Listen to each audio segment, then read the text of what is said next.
Hey guys, today I'll be covering exactly how to inject GLP-1 medication safely and correctly, along with the key mistakes you'll want to avoid to make sure it works the way it's supposed to. Now, whether you're using semaglutide or tirzepatide for weight loss or type 2 diabetes, proper injection technique really does matter. Because even though these medications are extremely effective, small errors in storage, site selection, or delivery can affect both results and side effects. So before we walk step by step through the injection process, it's important to understand one quick thing about how these medications work.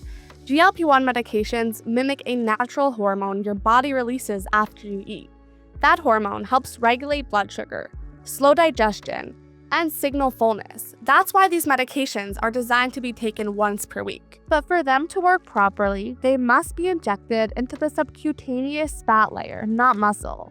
That slower absorption is what keeps levels steady and helps reduce unwanted side effects. Just remember, this is just a breakdown based on my research, not medical advice. So always make sure to speak with a licensed healthcare provider before making any decisions. So now that you understand why the technique matters, let's go step by step through how to prepare and inject properly. Alright, before you inject, you'll want everything ready and within arm's reach. You'll need your medication, whether that's a pre-filled pen or a vial, a brand new sterile needle if you're using a multi-dose pen, alcohol swabs, and a proper sharps container for disposal afterward. Having everything set up prevents rushing and makes the process smoother. Next is hygiene. Wash your hands thoroughly with warm water and soap.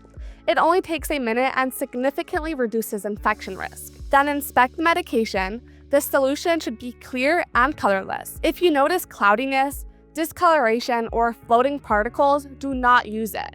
If the medication has been refrigerated, let it sit at room temperature for about 20 to 30 minutes before injecting. Injecting cold medication can cause unnecessary stinging. Now, if you're receiving your medication through a structured provider like Willow, everything typically arrives together, including syringes and alcohol pads, which simplifies the preparation process. And if you're interested in Willow, I'll include a link in the description down below where you can take a short quiz to see if you qualify. It only takes about 2 minutes. And that's usually the fastest way to see if this is a good fit for you.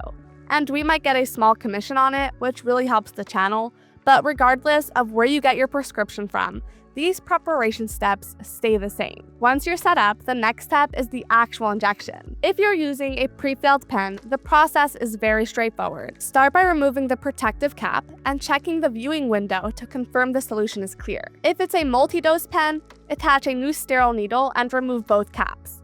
Then dial your prescribed dose. If you're using a single dose auto-injector, the dose is already preset. Now choose your injection site. The most common area is the abdomen, at least 2 inches away from your belly button. You can also use the front or outer thigh. Some people use the back of the upper arm, although that may require assistance. Clean the area with an alcohol swab and let it dry completely. Hold the pen at a 90-degree angle to your skin and press it firmly against the injection site. Then activate the injection according to your device instructions. And this part is important. Keep the pen pressed firmly in place for at least 5 to 10 seconds after pressing the button. Some manufacturers recommend counting slowly to 6. This ensures the full dose is delivered and prevents medication from leaking back out. Once you're finished, remove the pen straight out and dispose of the needle immediately in a sharps container. On the other hand, if you're using a compounded GLP-1 medication that comes in a vial, the process requires just a few additional steps. First, clean the rubber stopper with an alcohol swab. Next, draw air into the syringe equal to your prescribed dose. Insert the needle into the vial and push that air in. This prevents a vacuum from forming. Turn the vial upside down and slowly draw back the plunger until you reach the correct unit marking. Check for air bubbles. If you see any, gently tap the syringe so they rise to the top. Then press the plunger slightly to remove them until a small droplet appears at the needle tip. Then clean your injection site. If you have adequate subcutaneous fat, insert the needle at a 90-degree angle. If you're a bit leaner, gently pinch a fold of skin and use a 45-degree angle. Slowly press the plunger until all medication is delivered. Then remove the needle straight out and place it immediately into your sharps container. This method does require a bit more attention, but it does allow for very precise dose adjustments. Now, one of the most overlooked parts of GLP-1 injections is site rotation. Repeatedly injecting into the exact same spot can cause thickened fatty tissue under the skin, which can interfere with proper absorption over time. So instead of using the same location every week, rotate areas. You can move around different sections of your abdomen or alternate sides weekly. Just keep each injection at least about a centimeter away from the previous one. GLP-1 medications are temperature sensitive, so before your first use, they should be stored in the refrigerator, typically between 36 and 46 degrees Fahrenheit. They should never be frozen. If the medication freezes for whatever reason, it should be discarded. Once in use, many brands can remain at room temperature for a limited number of days, as long as temperatures stay below about 77 degrees. Avoid leaving the medication in a hot vehicle or direct sunlight. Even if the solution still looks clear, heat exposure can reduce potency. If you're ever unsure whether the medication has been compromised, contact your provider. Another thing I want to mention is that used needles should never be thrown directly into the trash. Immediately place them into a rigid puncture-resistant sharps container.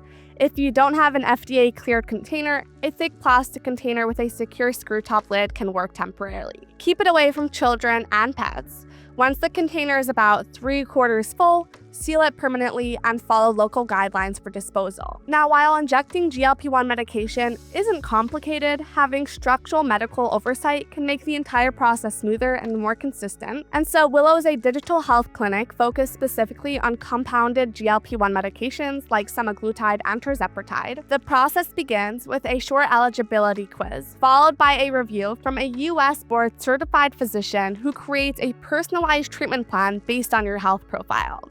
Their monthly subscription includes medication, supplies, shipping, and ongoing medical support, so you're not left guessing about dosing, side effects, or the next steps. And if you rather not inject, they also offer a sublingual semaglutide option. So hopefully this guide helped clarify how to properly inject GLP-1 medication and avoid the most common mistakes. Once you understand the steps, the process becomes very straightforward. Proper preparation, correct injection depth, site rotation, and storage discipline are really the keys to making sure the medication performs the way it's designed to. So if you're serious about starting GLP-1 treatment and want structured medical oversight from day one, you can find that link in the description down below. Also, if you're a brand and you like to work with us or sponsor a future video, you can reach out using our email, which is also in the description down below. And if you found this video helpful, please leave a thumbs up, as I always appreciate that. And of course, if you've got any questions, feel free to leave those down in the comments below, as I love getting to answer as many as I can. Thanks so much for watching, and I look forward to seeing you in the next video.